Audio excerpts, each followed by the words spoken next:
Olá, olá, sejam todos bem-vindos para mais um episódio de Apenas um Lacan latino-americano. Retomando primeiro o que fazemos aqui, a gente está lendo todo o seminário 16 e 17 do Lacan, subcapítulos por subcapítulo, para tentar desenvolver uma teoria de análise de discurso do Lacan, entendendo que essa teoria pode ser bastante transformadora da forma como se entende a clínica do Lacan, que as próprias ideias, a própria teoria de forma abstrata do Lacan, inclusive sobre como ele pensa o funcionamento da linguagem, que é o cerne da própria teoria do Lacan. Começar convidando todos para quem quiser ver o vídeo anterior do canal, que é o vídeo sobre o capítulo 6, da inconsistência do grande outro à multiplicidade de grande outros. Acho um vídeo muito importante porque é um vídeo que resume bastante do que a gente desenvolveu aqui, até aqui nos vídeos, e também na nossa compreensão do que o Lacan desenvolveu até aqui no seminário, né? E por ser um capítulo onde ele extrai conclusões ali da inconsistência do grande outro, como isso afeta a concepção dele de linguagem, como afeta estruturalmente todos os conceitos do Lacan, e como isso vai dar nos sentidos do grafo do desejo que ele retoma, e ao explicar o grafo do desejo a gente consegue explicar grande parte da própria teoria e da clínica do Lacan. Também nesse sentido me parece que se tornou um vídeo e um capítulo bastante importante assim, para uma explicação geral do que a gente está entendendo que o Lacan tem desenvolvido. Então, para quem quiser saber mais, vai lá, porque a gente trouxe muito do que a gente tem trabalhado aqui num vídeo só, ao invés de todos os vídeos que a gente tem feito, né? Também fazendo convite aqui para quem puder se inscrever no canal, curtir o vídeo, compartilhar o vídeo ou comentar com o que pensou dos vídeos ou dúvidas que tem tido, para ajudar a impulsionar o canal e não me deixar falando aqui com as paredes. Bom, vamos lá. No capítulo de hoje a gente vai começar o capítulo 7, que chama a aposta de Pascal. Especialmente a gente vai trabalhar só o primeiro subcapítulo, a gente está fazendo essa leitura conjunta, né? Pedacinho por pedacinho. E esse subcapítulo chama A Renúncia dos Prazeres é a Moral Moderna. Título bem audacioso do Lacan, digamos assim. E o que o Lacan vai fazer nesse subcapítulo? Me parece que o Lacan ele está propondo que ele vai fazer uma análise da aposta de Pascal, e retomando que ele já tinha trazido aí ao longo do seminário algo da aposta de Pascal, e me parece, a não ser que o Lacan troque de ideia, eu não li para onde que isso vai ainda, me parece que o Lacan está usando a aposta de Pascal como um exemplo de análise de discurso, e especialmente como um exemplo de como o pensamento de alguém, no caso o Pascal, mas potencialmente qualquer pensador, inclusive qualquer pessoa, você mesmo, como o pensamento de alguém, ele é efeito de uma série de atravessamentos de discurso que produzem algo como que uma síntese, ou como Lacan chama, uma metáfora, a partir da qual um sujeito, ele não pensa aquilo que ele quer, ele não é agente do próprio pensamento, mas o seu pensamento ele é feito das condições de possibilidade que determinada época constroem, digamos assim.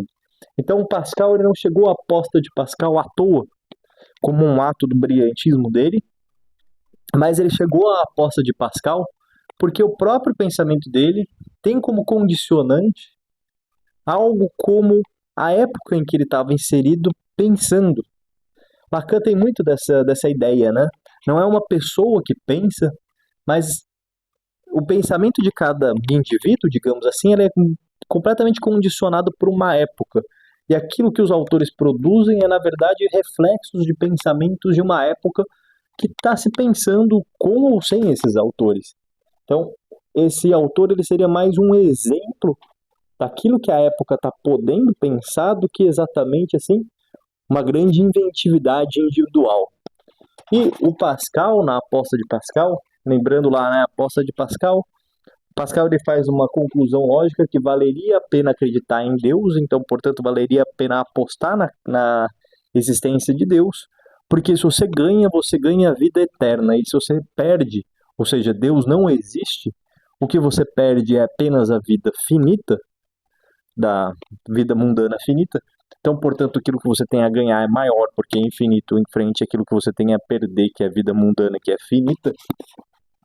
O Lacan vai dizer que Pascal só pôde pensar nisso porque ele estava exatamente num ponto de confluência de um discurso mercadológico já surgindo, tanto é que ele faz um sentido de uma troca, algo como um comércio, uma aposta, também por ser atravessado pelo discurso do cristianismo, ele está pensando numa aposta, mas uma aposta sobre a existência de Deus, e também por um discurso cientificista, formalista. Ele está fazendo uma lógica sobre se a aposta teria validade ou não. Então, quando Lacan comentou sobre a aposta de Pascal antes do seminário, ele comentou nesse sentido. A Pascal funcionaria como uma espécie de exemplo sobre discursos se atravessando na produção de pensamento de um indivíduo, o filósofo Pascal. E também como aquilo que se produz enquanto pensamento é uma espécie de metáfora, ou seja, uma síntese daquilo tudo que está atravessando aquele sujeito enquanto discursos variados. Né? Cristianismo, lógica ou filosofia da ciência, mercado, atravessando Pascal e produzindo o pensamento do Pascal. Né? Então, me parece que o Lacan, nesse subcapítulo, ele vai continuar fazendo coisa semelhante. Ele vai analisar o Pascal, mas mais especialmente nesse subcapítulo ele vai analisar como uma história dos prazeres, como forma de colocar em ação o conceito de análise de discurso que ele mesmo está desenvolvendo. Então, nessa análise que o Lacan vai fazendo, e ele não faz de forma muito cronológica, ele vai misturando os temas e os tempos nas associações meio livres dele durante esse subcapítulo, mas o que a gente vai vendo é que o Lacan está pensando transformações históricas e transformações históricas acontecendo em 3 eixos. A relação do humano com o campo dos prazeres, a relação do humano com uma moralidade de sua época e como isso afetaria os campos dos prazeres, e também a relação do humano com as formas de produção de sua época e como isso também afetaria o campo dos prazeres. Então ele está trabalhando nesses 3 eixos, nessas associações que vão indo e voltando, sobre como há, no desenvolvimento histórico, digamos assim, certos marcos de momentos onde se vivenciava o prazer, onde se havia uma certa ideologia do prazer, que vai se transformando historicamente, e o Lacan vai fazendo esse movimento, né, de seguir essas transformações históricas das ideologias dos prazeres de cada época. Né? É também um capítulo interessante para ver algo como uma resposta do próprio Lacan à ideia de que o estruturalismo dele seria um tanto desencarnado, como uma linguagem dos anjos. E nesse capítulo Lacan faz uma análise histórica mesmo, uma análise histórica muito parecida com uma análise Foucaultiana, em certo sentido, no qual a gente vai vendo como o conceito dele de estrutura abarca um certo sentido de história e de transformações históricas. Outro sentido que a gente vai vendo se desenvolver nesse capítulo, enquanto ele vai fazendo essa passagem de tempos e dessa análise de ideologias sexuais de cada época, digamos assim, é que ele está pensando o discurso em cada um desses momentos pelos seus conceitos de metáfora e metonímia, que ele vai trazendo ao longo de todo o seminário do discurso, e também pelo conceito de corte epistêmico, que tem uma grande relação aí com as epistemologias das quais o Lacan mais conversa, né? Poiré, Bachelard, Kuhn, Popper. Lacan também está trabalhando com esse conceito de corte epistêmico. Então, com metonímia, é como se Lacan estivesse dizendo determinada questão, digamos assim, ela vai se transformando ao longo da história, então como que ela vai produzindo tempos, 1, 2, 3, 4, que a gente entende de acordo com o recorte que a gente está estabelecendo do discurso. E que a gente vai entendendo a transformação de sentido que vai acontecendo ao longo do tempo, exatamente por esses marcos, por esse efeito de atravessamento do tempo, aí numa progressão do tempo, de como o discurso vai se transformando, vai deslocando o seu sentido. Então essa ideia de deslocamento é interessante para a metonímia, né? O Foucault faz um exercício muito parecido na história da sexualidade. Na história da sexualidade, volume 1, por exemplo, o Foucault está pensando como a prática do confessionário, que era uma ferramenta da igreja para inibir, para reprimir a sexualidade, acaba sendo também o fundamento de discursos que passam na modernidade a incitar, colocar a sexualidade cada vez mais no campo dos discursos. Ou seja, uma determinada coisa dentro de certa estratégia local de poder, ela pode, num tempo 2, se transformar numa coisa completamente diferente, completamente inesperada, mas que é entendida à luz desse tempo antecessor, como um deslocamento disso. É muito parecida essa análise histórica que o Foucault faz ali, com seus deslocamentos, é muito parecido com o conceito de metonímia que o Lacan está trabalhando. Uma ideia, ela vai se deslocando ao longo do tempo e os momentos são entendidos por esses deslocamentos históricos. Um outro conceito, o conceito de metáfora do Lacan, traz essa espécie de ideia de uma síntese, que em determinada conjuntura, às vezes ela porta o efeito de uma combinatória, de uma combinação estranha entre os discursos que a compõem, produzindo um determinado resultado que é efeito, como que numa síntese, numa suprassunção, de uma combinatória desses discursos que estavam a compondo. E a ideia de corte epistêmico, muito associada ao Poiré, é como Lacan vai entender que a história ela não tem simplesmente um movimento progressivo, como nesses deslocamentos. Às vezes a história ela se transforma, ela se desenvolve em grandes rupturas. E a ideia do Poiré, né, muito importante para o Lacan, é que a modernidade ela se centraria como um grande corte epistemológico.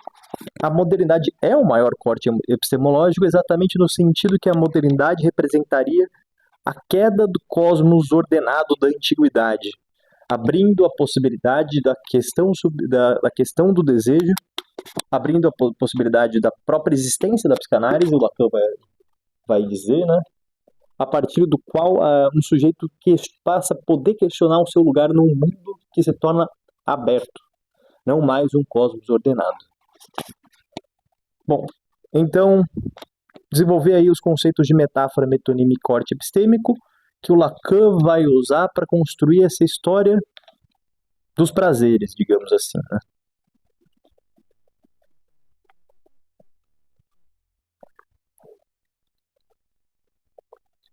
E organizando um pouco o texto do Lacan, a gente vai ver que nesse subcapítulo o Lacan está falando basicamente de 4 tempos que vão se transformando, né? A antiguidade, o cristianismo antigo, a modernidade e, enfim, o capitalismo. Então, cada um desses tempos é entendido na sua transformação dos anteriores, né? E Lacan vai também colocar certos pensadores que seriam como representantes da ideologia de sua época. Novamente, o pensador não como um gênio criativo, mas como efeito das condições, das possibilidades de pensamento de sua época. Então, na antiguidade, Lacan coloca Aristóteles, no cristianismo, São Tomás, na modernidade, Kant. E nessa ideologia dos prazeres, Lacan vai colocar que na antiguidade a coisa era regida mais ou menos assim. Havia uma busca por os prazeres eram uma prática, eles não eram renunciados, e os prazeres eles eram entendidos como uma harmonia ao cosmos ordenado, à natureza.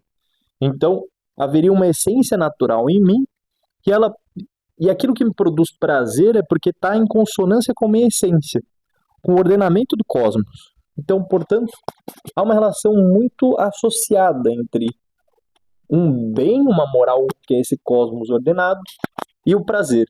Eles são harmônicos, digamos assim. Lacan vai dizer que nesse tempo 2, que ele está inventando esse recorte discursivo, né? A São Tomás, né, como representante dessa época, E o São Tomás, ele faz uma coisa muito curiosa. O discurso dessa época, o discurso de São Tomás, ele é uma metáfora entre Aristóteles e o cristianismo. Ou seja, ele como que bate no liquidificador Aristóteles e o cristianismo, e aquilo que se produz enquanto ideologia dos prazeres dessa época é efeito exatamente dessa metáfora entre Aristóteles e o cristianismo. Então, o Lacan vai colocar aqui, talvez até inesperadamente, por ele ser um tanto ascético, ou seja, pregar pelo mínimo, pelo controle do prazer, pelo controle da vida material, de uma forma até um tanto inesperada, São Tomás ainda assim seria um hedonista, curiosamente. Ou seja, sua filosofia estaria baseada na busca do prazer. Porque para São Tomás, assim como para Aristóteles, a vida deveria ser regida em direção da busca da felicidade. Mas para São Tomás, a busca da felicidade estaria na harmonia entre uma existência feliz, uma existência de bem-estar, de prazer, com uma ideia de divindade. Então, ser feliz é estar em harmonia com o divino. Assim como na antiguidade, o prazer era estar em harmonia com um cosmos ordenado, com um mundo natural. São Tomás, então, ele estaria mantendo essa ideia de uma busca do prazer, uma busca da felicidade, mas colocando que essa busca teria uma relação harmônica, não com uma ideia de natureza, mas com uma ideia de divino. Há uma manutenção e há uma substituição e há uma síntese entre o pensamento antigo e a ideologia cristã. Então, o terceiro ponto que eu, nessa história da ideologia dos prazeres que o Lacan vai trazer, é a modernidade. E o Lacan vai dizer que a modernidade ela inaugura uma ruptura. E uma ruptura não apenas pela ideia do Poiré, né? Com uma ruptura completa com a ideia de um cosmos ordenado, mas o Lacan vai colocar que a modernidade representaria uma ruptura com uma vida regida pela busca do prazer, do bem-estar, da felicidade. Para o Lacan, a modernidade se centraria numa renúncia dos prazeres. E essa renúncia dos prazeres, ela teria como marco, por exemplo, o pensamento de Kant, onde, na modernidade, já não haveria mais uma relação harmônica entre a busca do bem, da felicidade, do prazer, do bem-estar, e uma harmonia com uma ideia de natureza, uma ideia de divindade, que, pelo próprio efeito da modernidade, já tinha caído, enquanto organização universal do mundo. Então, para o Kant, surge essa ideia de que o bem-estar e o bem moral são desassociados. E é isso que o Lacan quer dizer com a modernidade é a era da renúncia dos prazeres. Bem-estar, felicidade não tem mais nenhuma relação com um bem moral em si. E Kant passa a pensar um bem moral assim, que pode ser uma pura reflexão filosófica abstrata. E nessa passagem, Lacan também vai comentando o capitalismo ou a contemporaneidade.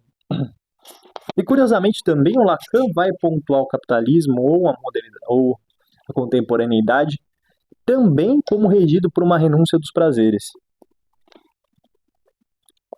Que é um tanto peculiar, porque muito frequentemente se associa o próprio capitalismo como uma busca incessante do prazer.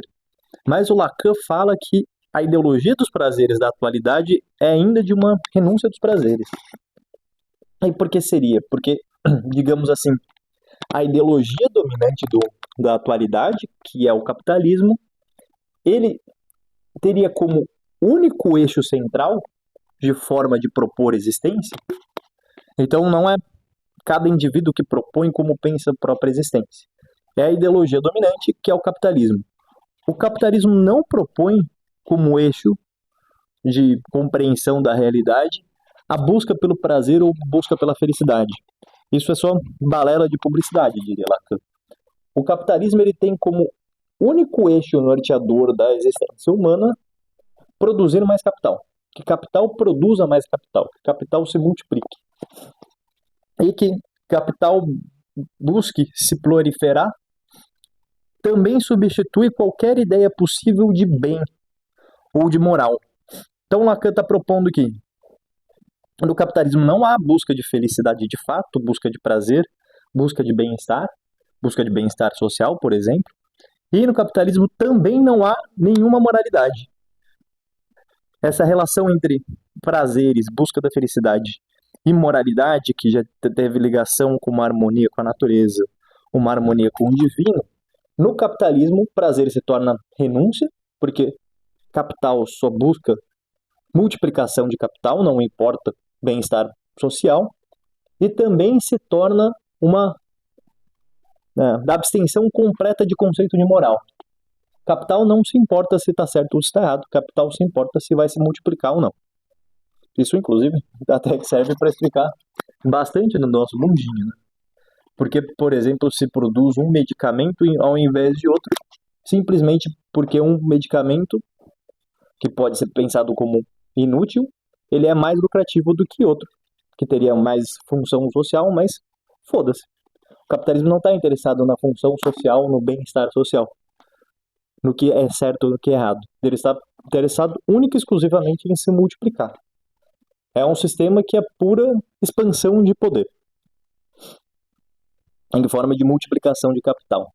Então, o que a gente vê o Lacan fazendo esse movimento de análise de uma ideologia dos prazeres associada a uma ideologia moral, prazer e moralidade se misturando, passando por esses 4 tempos, né? E o Lacan, no fim do capítulo, ele lança uma provocação interessante, que ele ainda vai desenvolver, ele não desenvolveu, né? Mas ele está falando que isso vai lançar dúvidas sobre o nosso conceito de princípio do prazer e nosso conceito de prazer. Ou seja, a psicanálise, às vezes, ela cai em formas de conceitualização que se propõem a históricas ou universalistas, especialmente as análises psicanalíticas freudianas. Mas o Lacan está dizendo que é impossível entender um conceito de prazer, um conceito do que é, por exemplo, excesso, ou inadequação, ou adequação no campo dos prazeres, sem entender uma relação histórica que produz uma certa moralidade ou uma certa ideologia desses prazeres. Portanto, o conceito de princípio do prazer deveria ser trabalhado à luz de uma reflexão histórica. Lacan bastante sócio-histórico assim, bem divergente do que a gente costuma ver em reflexões psicanalíticas. Mas isso o Lacan só deixa de palhinha aí do que vai vir pela frente nas discussões dele. E outro ponto que fica aparecendo nesse capítulo de uma forma um tanto estranha, assim, que é uma reflexão que já está aparecendo muitas vezes no Lacan, é que ele vai falando meios de produção, meios de produção, meios de produção. Meios de produção que é parte de uma discussão do Lacan com o Marx, né? Marx, que eu também acho que ele estava usando num diálogo para expondo esse método de análise de discurso dele mesmo. Lembrando que Marx estava para lá em voga em 68 na França, que é quando o Lacan está produzindo esse seminário. Era o tema social que estava todo mundo discutindo. O marxismo francês estava sendo discutido por todos na França. E o Lacan fica retomando essa ideia, meios de produção. Meios de produção. Que diabos que o Lacan quer dizer com isso, né? E essa ideia de meios de produção, me parece que o Lacan está, como diria Deleuze, nessa forma de falar do Marx, fazendo ele mesmo se falar pela boca do Marx. Ou como diria Deleuze, ele estava engravidando os filósofos de quem ele fazia dissertações, né? Então, o Lacan estava se fazendo falar ao fazer falar um Marx que é mais Lacan do que o próprio Marx, né? E nessa ideia de meios de produção, me parece também que o Lacan está mantendo que, sem explicitar, é algo como que um debate com o Foucault. Aqui no canal também a gente está fazendo uma análise bem vagarosa, porque não está dando tempo, mas também estamos fazendo uma análise do História da Sexualidade, volume 1 do Foucault. E a História da Sexualidade, volume 1 do Foucault, lembra muito a produção desse capítulo do Lacan, É como se o Lacan estivesse fazendo uma coisa semelhante.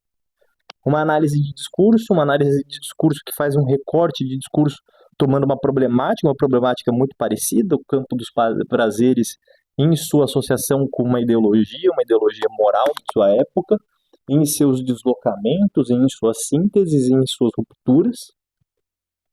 E me parece que o Lacan ele também está, de certa forma, respondendo a uma interrogação que, mais para frente, ali na publicação da História da Sexualidade, o Foucault vai lançar contra a psicanálise. Me parece que a História da Sexualidade do Foucault pode ser lida como um diálogo crítico do Foucault à própria psicanálise, e o Foucault, na História da Sexualidade, volume 1, ele está criticando a psicanálise, apontando que a psicanálise tem uma noção, assim, pobre de poder, porque a psicanálise freudiana só pôde pensar poder por seu viés repressivo. E a grande descoberta, inventividade do Foucault, seria pensar poder de uma forma mais complexa, especialmente enquanto poderes produtivos, que incitam a ser e fazer de determinada forma. Então, o Foucault está dizendo que a psicanálise só conseguiu pensar a sexualidade como regida por um poder repressivo, o que seria pobre, o que teria suas falhas enunciativas, e que, portanto, todos os conceitos psicanalíticos freudianos eles seriam derivados dessa mesma falha. Todos os conceitos psicanalíticos eles são efeito dessa hipótese repressiva do Freud, e se essa hipótese repressiva do Freud, ou seja, que os discursos agem sobre a sexualidade apenas como repressão, se essa hipótese estivesse errada, a maioria dos conceitos freudianos estariam errados, o próprio cerne da psicanálise freudiana estaria errada junto. Me parece que, com o seu conceito de discurso, Lacan está respondendo a essa crítica Foucaultiana, que também se direciona ao próprio Lacan, que o Foucault diz que o Lacan ele consegue transformar muitos dos sentidos da psicanálise, mas ele ainda fica preso a uma ideia de que o discurso interage com o sujeito pela via da interdição do desejo. Mas me parece que aqui o Lacan está como que respondendo essa crítica do Foucault. Tanto é que no seminário dos discursos do Lacan, a gente nunca tromba com as palavras repressão ou recalque, que são palavras que são usadas infinitamente pela psicanálise. E a gente tromba com essas palavras, produção, nesse diálogo com Marx. Me parece que com esses termos produção, Lacan está especificamente dizendo sobre como discursos produzem. Eles incitam com que sejamos, agimos, produzimos, fazemos de determinadas formas. Então, um discurso não está só proibindo, ele está nos fazendo ser, ele está construindo subjetividades de uma determinada forma. Me parece que o Lacan está indo muito mais para essa vertente de discursos e poderes como produtivos do que por uma vertente classicamente freudiana da repressão. Tanto é que o próprio conceito de recalque não parece ter muito lugar aqui. O que me parece ser uma linha de interpretação desse seminário do discurso muito importante que o Lacan não desenvolveu ainda, mas em algum momento a gente vai ter que fazer isso aparecer. Então o Lacan, ele como que retoma esse eixo dessa passagem temporal que ele estava construindo por uma relação do sujeito com os prazeres e seus atravessamentos de uma ideologia moral de sua época. Lacan também começa a fazer essa passagem questionando os meios de produção de uma época. E se o Lacan fazia como que uma ruptura mais ou menos assim, que na antiguidade e no cristianismo antigo havia uma prática dos prazeres, ou seja, uma vida que buscava o bem-estar e a felicidade, enquanto na modernidade e no capitalismo haveria uma ruptura que se basearia numa renúncia dos prazeres, ou seja, na modernidade, a ideia de bem-estar e de um bem moral, elas se rompem, e no capitalismo, a busca de um bem-estar, ela se torna fictícia, enquanto o sistema apenas busca a reprodução do capital. O Lacan também passa a pensar essa ruptura por um viés de como se entende a produção. Ele não desenvolve muito o que ele quer dizer com isso, mas ele passa a pensar essa ruptura. Lacan ele vai dizer que na antiguidade e no cristianismo, até na modernidade, haveria sempre uma produção dialetizada por um ócio. Não se produzia como excedente, se produzia mais ou menos aquilo que era necessário e pronto. E havia um certo sentido de ócio como usufruto. E o Lacan vai dizer que uma das marcas do capitalismo é que a produção ela sempre cai numa ideia de excesso. Se produz o tempo todo e mais e mais e mais, e não há nenhum sentido de pausa, de interrupção, de ruptura com a produção. Mesmo que se tenha férias ou fim de semana, nunca se tem no capitalismo uma fuga de um sistema que visa unicamente produzir mais e mais capital. As próprias férias seriam, para o Lacan, ordenadas como consumir, consumir, como consumir, que é produzir capitais, e descansar para poder produzir mais. E a própria relação contemporânea com a ideia de ócio, para o Lacan, seria absolutamente fictícia. A gente não consegue entrar em contato com nada que pareça ócio. Então o Lacan usa desses exemplos no texto. O ócio, a greve, onde os trabalhadores têm que fazer um trabalho danado para parar de trabalhar, para nisso reivindicar direitos de um trabalho que seja um pouco menos excessivo. Das férias, onde o trabalhador ele segue consumindo como se ele estivesse trabalhando em um outro sentido. E da impossibilidade do ócio, Lacan usa esses exemplos para dizer que o capitalismo ele tem essa peculiaridade de uma produção, que é uma produção sempre em excesso e sempre infinita, sempre enquanto multiplicação de capital. E o Lacan também não diz muito bem onde ele quer chegar com isso, mas ele vai claramente articular da nossa ideia de prazeres, de uma ideologia de prazeres, com essa ideia de que produção cai em excesso. Ou seja, o Lacan está dizendo que é indissociável uma reflexão sobre a ética dos prazeres de uma reflexão sobre como o capitalismo nos incide a naturalizar uma vida que entende produção sempre pela via de um excesso. Lacan, como eu disse, não desenvolve ainda para onde que isso vai, mas fica claro que ele quer dizer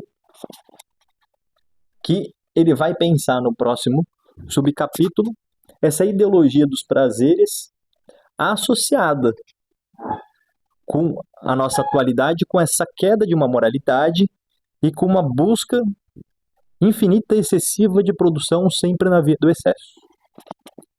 No próximo vídeo a gente vai ver aonde o Lacan vai chegar com isso.